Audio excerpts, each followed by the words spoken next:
Hi there.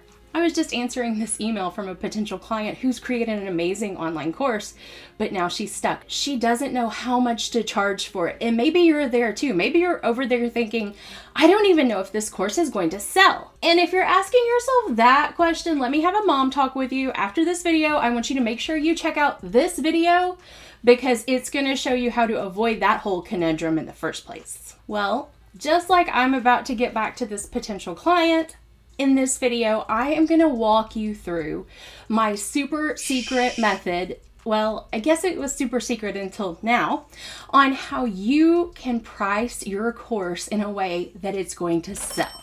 And make sure you watch till the end because we're not just going to sell this course.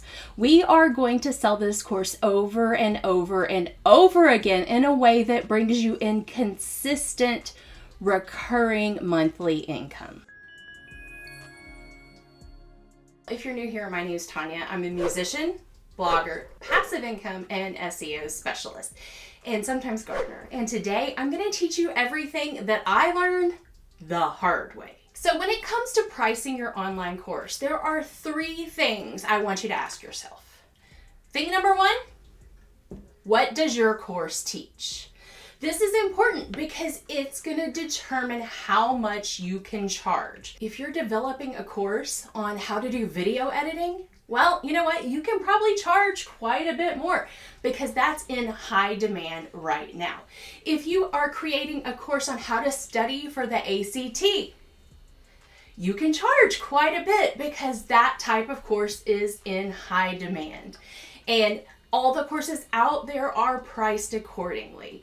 Now, if you're teaching something shorter, like how to grow tomatoes, that's not going to encompass as wide of a thing, so you're going to charge a little less because the course is not going to be as comprehensive. The second thing I want you to ask yourself is, who is your audience? This is important because if you are targeting CEOs of major corporations, you can charge a heck of a lot more than if you're targeting a college student. College students don't have a lot of money. If you're targeting stay-at-home moms, that's great, but they're still not going to have as much to spend as that CEO. So while you can probably charge a course targeted towards a CEO at 5 figures easily, a course targeted for stay-at-home moms is probably going to be in the 3 to 4 figure range. College students, we're talking the low 3 figures. And if your target audience is middle school and high school students, well, spoiler alert, you're actually targeting their parents because middle school and high school students are spending their money on stuff like this. And the third thing I want you to ask yourself is, how much money do they make? Like I alluded to earlier, that CEO is going to make a whole lot more money than the stay-at-home mom or the college student. So this is going to influence how much you can charge for your course. Okay, so now that we've established who your audience is, it's going to give us a better idea of how to price your course. The second thing you need to ask yourself is, how much do you want to make a year from this course? Are you looking to replace your regular full-time income so that you can ditch that 9 to 5 that you absolutely hate? Knowing how much you want to make from this course is important when it comes to pricing. This amount is going to let you know exactly how you're going to need to market your course to be successful and achieve your end goal. For example, if you're looking for a very high ticket course that's going to replace your entire salary, you're going to market it differently than a lower ticket option that's just going to bring in $10,000 to $15,000 extra a year. I want you to look at comps. Look at other courses around the same topic and see what they're selling for. This is just like when you're selling your house.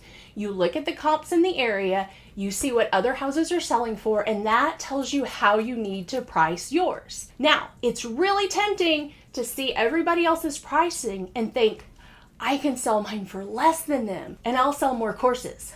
No, do not do this. Here's the thing.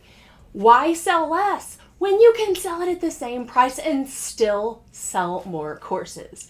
As a matter of fact, in some instances, you might even be able to charge a little more than them, depending on supply and demand. Remember 2020 toilet paper shortage? I know I stood in line at 6 o'clock in the morning to buy it. The last thing you need to think about is how are you going to be taking payments for your course?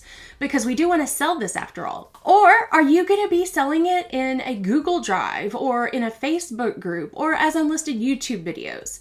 If you're using a course platform, then they're going to take the money for you. There are other ways you can bring in money as well through ConvertKit, through WooCommerce, but you need to know how you're going to get paid for this course. Just having people Venmo you the money, well, that's shady AF, and that's not good business. You also need to consider, are you going to take a pay in full option or are you going to offer a payment plan?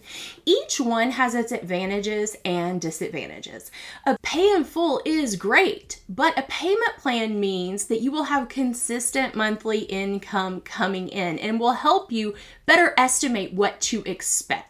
Also, think about, are you going to give a discount if you have a pay in full option? For example, my Passive Income Academy membership is $99 a month for 12 months, or it is $9.99 for pay in full. You get 2 months free if you offer that option. Like I said, this is a recurring membership, and I think it's nice to offer my members a bonus if they want to pay in full. Do I prefer the payment plan? Absolutely. That means I know how much money I have coming in every single month. So each of these, whether you go with the pay in full or with the payment plan option, they both have their pros and cons. Finally, when doing your pricing, you need to think, am I going to be offering sales or coupon code discounts? If that's the case, factor this into the pricing of the course. If you have a course priced at $497 and you're giving $100 off, remember, you're only going to be getting $397 for each sale of the course. So if you really want to make sure that you're getting $497 for every single course sale, price it at $797. Give them $200 off or $300 off. Your clients are going to think they're getting a huge discount and you are getting the amount of money you want to get every single time. And you may think adding a markup like that is a little sketchy, but it's not. It's simply business. Think about all of the department stores you go in on a regular basis that are always having some sort of sale. 10% off, 50% off, buy one, get one 50% off.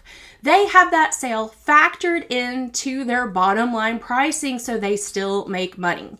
And you selling your course is a business. Let me say that again. You are running a business and you need to treat it that way. Ultimately, the price is up to you when it comes to selling your course, but make sure when pricing your course, you keep your end goal in mind and don't undersell yourself.